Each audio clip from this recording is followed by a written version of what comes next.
मेरी माँ रोज रात को मोहल्ले की सुनसान गली में जाकर रात का दूसरा पहर गुजारती थी। मैंने उनको कई बार जब बाहर जाते देखा तो उनसे पूछती कि अम्मी, आप इतनी रात को कहाँ जा रही हैं? लोग बातें करते हैं, कहते हैं कि तेरी माँ बदकिरदार औरत है। अम्मा मेरी एक ना सुनती और मुझे कमरे में बंद करके चली जाती। मैं पीछे से लाख चीखती चिल्लाती, मगर कोई भी मेरी आवाज सुनने वाला ना होता। सुबह तक मेरा गला चीख चीख कर बैठ जाता था, मगर यहाँ परवाह किसे थी?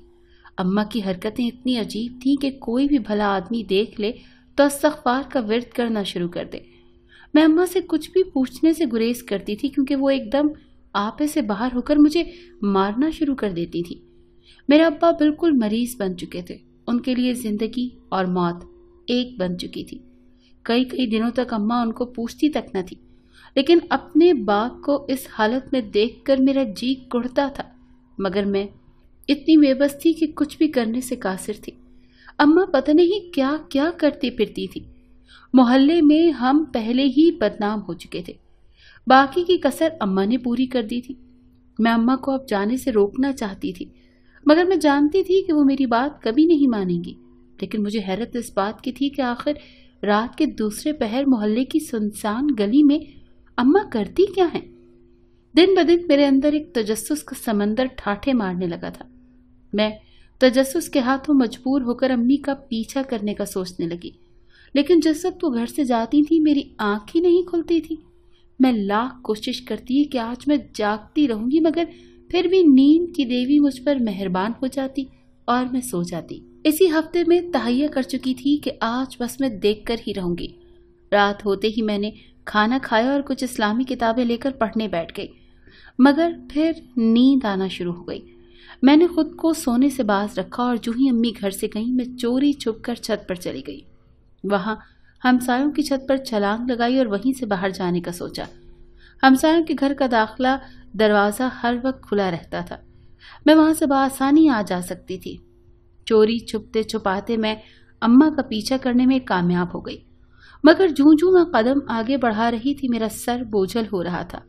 कदम चलने से इनकारी थे, मगर मैंने हिम्मत कायम रखी। जो ही अम्मी गली में दाखिल हुई मैं एक नुक्कड़ में छुप गई। अभी थोड़ी ही देर गुजरी थी कि वहां पर 10-11 मर्द आ गए। मैं मर्दों के साथ अम्मी को देखकर शशतर रह गई। मेरा नाम सनम है। मैं अपने वालिदैन की अकलौती औलाद थी। मेरी अम्मी बहुत नेक सिफ्त खातून थी। मोहल्ले के सब बच्चे उनसे सिपारा पढ़ने आते थे। अब्बा घर में बहुत कम आते थे, अगर कभी आ भी जाते तो अम्मी से नाला ही रहते। मैं उनका ये रवैया देखकर बहुत परेशान हो जाती। अक्सर अम्मी को कहती कि आप अब्बा को कुछ भी ना कहा करें, तो अम्मी कहती, बेटा मैंने तो एक अरसे से तुम्हारे अब्बा को कहना ही छोड़ दिया है। मैं अक्सर देखती अम्मी बहुत रोती हैं और परेशान रहती हैं। उनको ऐसे देखकर मैं बहुत दिल बर्दाश्ता हो जाती। अब्बा मुझसे मोहब्बत करते थे। जब कभी वो घर आते तो मेरे लिए ढेर सारे खाने के लिए चीजें लाते। मैं अब्बा से बात करना चाहती थी कि वो अम्मी के साथ ऐसा रवैया क्यों इख्तियार किए रखते हैं, लेकिन उनके चेहरे के सख्त तासुरात देखकर मैं चुप हो जाती थी। मैं नहम में पढ़ती थी। एक दिन स्कूल से जब घर लौटी तो अम्मी बहुत रो रही थी। उनके साथ एक औरत और मर्द बैठा था जो उनको बार बार चुप करवा रहा था। मैं जल्दी से अम्मी के करीब गई और रोने की वजह पूछी तो कहने लगी, सर में दर्द है, जाओ तुम जाकर यूनिफॉर्म बदल लो, मैं खाना देती हूँ। अम्मी ने आंखों के इशारे से अंकल आंटी को कुछ बताने से बाज रखा। मेरे दिल में अब गिरह बनने लगी थी। मेरे वालिदैन का तनाज़ा मेरे लिए दिन ब दिन ज़हनी मसाइल पैदा कर रहा था। मैं ये सब सोचते सोचते न जाने कब सो गई कि अचानक मेरे कानों में रोने पीटने की आवाजें आना शुरू हो गईं।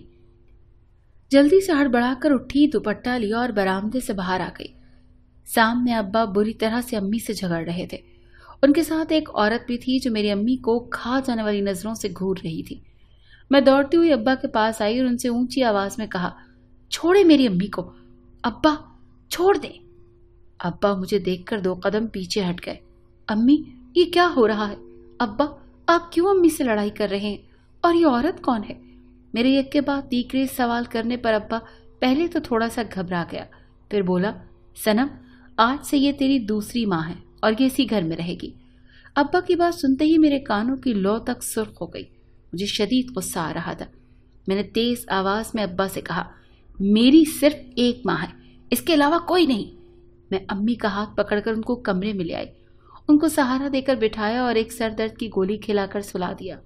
अब हमारे घर का मामूल ये बन चुका था कि अब्बा दूसरी बीवी के साथ रहते, जबकि मैं और मेरी अम्मी एक तरफ। अब्बा ने मुझे भी बुलाना कम कर दिया था। मैं जब कभी उनके पास जाती तो सौतेली अम्मी मुझे डांट कर वापस भिजवा देती। हम दोनों माँ बेटी अब महदूद होकर रह चुकी थी। अम्मी बच्चों को सिपारा पढ़ाकर घर के छोटे बड़े खर्चे पूरे कर लेती थी। अब्बा तो एक तरह से हमें बिल्कुल फरामोश ही कर चुके थे। सौतेली अम्मी हर हफ्ते को कहीं न कहीं चली जाती और फिर सोमवार को घर वापस आती थी। अब्बा जब उनको ब्याह कर लाए तो उन्होंने कहा था कि उसका अपना कोई घर नहीं है, ये यतीम और बेआसरा है, आज से यही इसका घर है। मगर पता नहीं फिर हफ्ते को सौतेली माँ किधर चली जाती थी। अब्बा से मैं ये सवाल करने की जुर्रत भी नहीं कर सकती थी। मैं मैट्रिक के इम्तिहानात देकर जब फारिग हुई तो अम्मी से कहा कि मैं सिलाई सीखना चाहती हूँ, तो उन्होंने अपने किसी दोस्त से बात करके उनके घर मुझे भिजवाना शुरू कर दिया। मैं सुबह 10 बजे उनके घर सिलाई सीखने जाती और शाम को 5 बजे वापस आ जाती। अपनी दूसरी बीवी के साथ इस कदर अब्बा मगन थे कि उन्हें हमारे बारे में कोई इल्म ही नहीं था कि हम जिंदा भी हैं या मर गए। पता नहीं क्या बात थी, जो बाप मुझे देखकर सोता जागता वही मुझे भूल चुका था। जब कभी घर से बाहर जाते अब्बा की नज़र मुझ पर पड़ती, वो मुंह फेर लेते। ये अमल बहुत तकलीफ दे था, मगर मैं अम्मी की तकलीफ महसूस करके सर झटक देती। एक दिन बाजी की तरफ सिलाई का काम ज्यादा था। मैंने घर अम्मी को बताया कि अम्मी शायद आज मुझे 7 बज जाएं, आप फिक्र न कीजिएगा, मैं आ जाऊंगी, या फिर आंटी मुझे छोड़ जाएंगी। अम्मी मुझे दरवाजे तक छोड़ने आई, मेरा माथा चूमा। मैं हंसकर अम्मी से कहने लगी कि आज आपको अपनी बेटी पर बड़ा प्यार आ रहा है, खैर तो है। तो वो मुस्कुरा दी। मैं बाजी की तरफ आ गई। सारा दिन काम इतना था कि खाना खाने की भी होश नहीं थी। शाम को 7:30 बजे के करीब जब मैं फारिग हुई तो आंटी मुझे घर छोड़ने आ गई। घर आकर चादर उतार कर मैंने तह की और सीधा अम्मी के पास आ गई, मगर अम्मी सोई हुई थी। अम्मी की गर्दन एक तरफ लुढ़की थी। मैंने उनकी गर्दन सीधी की। मुझे कुछ अजीब सा एहसास हुआ। जल्दी से अम्मी को उठाया, लेकिन अम्मी के जिस्म में कोई भी जुम्बिश ना हुई। मेरे हाथ पांव फूलना शुरू हो गए, मगर हिम्मत से काम लेते हुए मैंने जल्दी से अम्मी का फ़ोन पकड़ा और साथ वाली को फ़ोन करके सूरत हाल बताई। वो जल्दी से आई। उसने अम्मी को देखा और मेरे सर पर हाथ रखकर कहने लगी, अल्लाह तुझे सब्र दे बेटी। खाला, मेरी अम्मी को क्या हुआ है, ये उठ क्यों नहीं रही? तो उन्होंने कहा कि तेरी अम्मी अब इस दुनिया में नहीं रही। अल्फाज थे कि चाबुक। ये अल्फाज सुनते ही मैं ज़मीन पर ढह सी गई। खाला चूंकि दाई थी, वो डॉक्टरी मामलात से वाकिफ थी। उन्होंने ही घर के बाकी उमूर संभाले। जनाजे से लेकर नहलाने तक सब जिम्मेदारी उनके सर थी। अम्मी के जाने के बाद मेरी दुनिया उजड़ चुकी थी। मेरे बाप ने आगे बढ़कर एक बार भी मेरे सर पर हाथ नहीं रखा था, ना ही मुझे कोई हिम्मत दी थी। मैं भी किस इंसान से तवक्को कर रही थी जिसने पहले कभी हाथ नहीं रखा था, अब क्या रखता। माँ घनी छांव होती है, ये मुझे अम्मी के जाने के बाद पता चला था। मैं हर बार सोचती कि शायद अम्मी को इल्म था कि वो मर जाएंगी, इसीलिए आखिरी बार मेरा माथा चूमकर मुझे रुखसत कर रही थी। ये सोच ही मेरे लिए जानलेवा थी कि मेरी माँ अब नहीं है। अब्बा को 2-3 माह बाद जब कुछ होश आया तो उन्हें पता चला कि उनकी कोई बेटी भी है जो इसी घर में रहती है। अब वो थोड़ा बहुत मेरा हाल पूछ लिया करते थे। मेरी सौतेली माँ भी शुरू में मेरे खूब आओ भगत करती। मुझे उनसे अजीब किस्म की घबराहट होती थी, लेकिन अब्बा कहते कि तेरी माँ बहुत नेक है, ये सारी रात इबादत में मशगूल रहती है। सनम, तुम भी अपनी माँ से कुछ सीखो।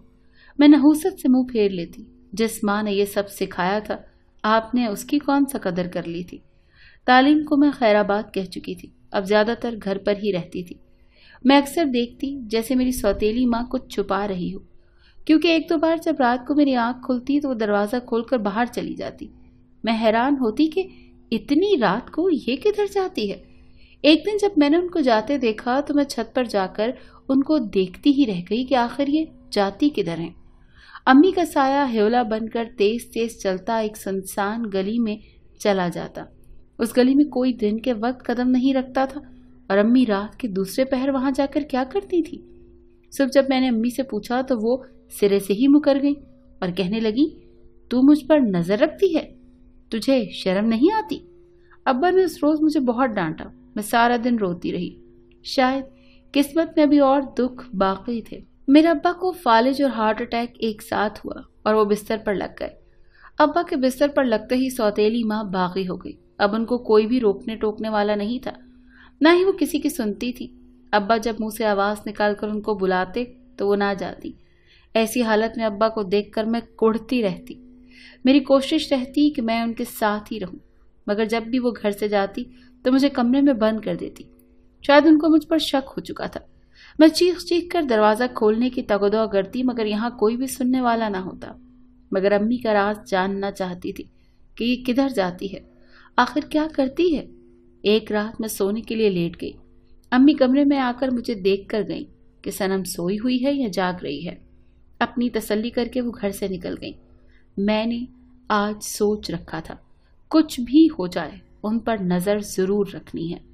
मैंने जल्दी से उठकर चादर ली और दरवाजा खोलने गई, मगर दरवाजा बाहर से बंद था। मैं भागती हुई छत पर जाकर हमसायों की दीवार फलांग कर उनकी छत पर चली गई। साथ वालों का दाखिली दरवाजा हर वक्त खुला रहता था। मैं बाआसानी गली में निकल गई और अम्मी का पीछा करना शुरू कर दिया। जो ही सौतेली अम्मी गली में मुड़ी, मैं गली के नुक्कड़ पर खड़ी हो गई। मेरा मुंह चादर से छुपा हुआ था। अभी चंद मिनट ही गुजरे थे कि चंद मोटे मोटे आदमी गली में आ गए और आते ही उन्होंने आग लगा दी। मैं ये मंजर देखकर भागती हुई घर वापस आ गई। मुझे अब खौफ आने लगा, लेकिन वो आग उन्होंने किस लिए लगा रखी थी, ये बात मेरी समझ में नहीं आ रही थी। मेरे दिल में ख्याल आया कि मैं मस्जिद में इमाम साहब से बात करती हूँ, शायद वो कोई हल बता दें। लेकिन कुछ सोचकर मैंने इरादा तर्क कर दिया। अगले दिन फिर अम्मी का पीछा किया और गली के नुक्कड़ पर छुप गई।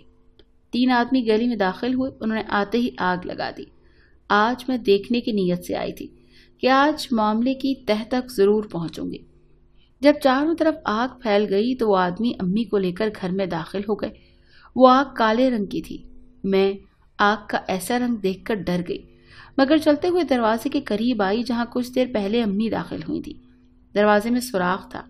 मैंने वहां से अंदर का मंजर देखना चाहा तो मेरे होश उड़ गए। घर में भी हर तरफ आग लगी हुई थी। अम्मी उन आदमियों की हिदायत पर अमल कर रही थी और आग के गिर्द चक्कर काट रही थी।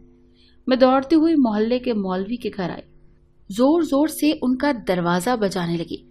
मौलवी की बीवी ने गुस्से के आलम में दरवाजा खोला। मैंने जल्दी से उसकी बीवी को हटाकर मौलवी साहब को आवाज दी। वो बाहर आ गए। मैंने जल्दी में उनको साथ चलने का कहा और साथ साथ तफसील बताने लगी। मैं मौलवी साहब के साथ जब गली में दाखिल हुई तो वो आग देखकर परेशान हो गए, लेकिन उनकी जबान पर आयतुल कुर्सी का विर्द जारी था। मौलवी साहब ने घर के दरवाजे को धकेला तो वो खुल गया। अम्मी मुझे और मौलवी को देखकर डर गई। वो तीनों आदमी भी उठ गए। मौलवी साहब ने कुछ पढ़कर फूंका तो आग बुझ गई। मुझे कहने लगे, ये लोग काला जादू करते हैं, तुम्हारी माँ एक जादूगरनी है, ये जादू सीख रही है। अम्मी के मुतालिक ऐसा इंकशाफ सुनकर मेरे रोंगटे खड़े हो गए। इतनी देर में सारा मोहल्ला वहां जमा हो चुका था। उन्होंने अम्मी और उन तीनों आदमियों को धक्के दे दे कर निकाला। किसी ने पुलिस को फोन कर दिया। पुलिस जब पहुंची तो वो सौतेली माँ और तीनों आदमियों को साथ ले गई। मौलवी साहब ने मेरे सर पर हाथ रखा और कहा, बेटा, तुमने आज बहुत से घर बचाए हैं। ये औरत न जाने और कितने घर बर्बाद कर दी। अल्लाह तुम्हारी मुश्किलात को आसान करे। अब्बा की हालत भी शायद दूसरी बीवी ने खुद ही ऐसी की थी, जो वो हंसता खेलते बिस्तरे मर्ग पर थे। मौलवी साहब अब्बा का रूहानी इलाज कर रहे थे। मैं अब्बा का साथ साथ मेडिकल इलाज करवा रही थी। चीजें वक्त लेती हैं। मुझे यकीन है अब्बा ठीक हो जाएंगे, लेकिन आज हमारे माशरे में न जाने कितने ही घर काले जादू की वजह से तबाह हो चुके हैं। अल्लाह इस माशरे में बसने वाले लोगों को हिदायत अता फरमाए। आमीन।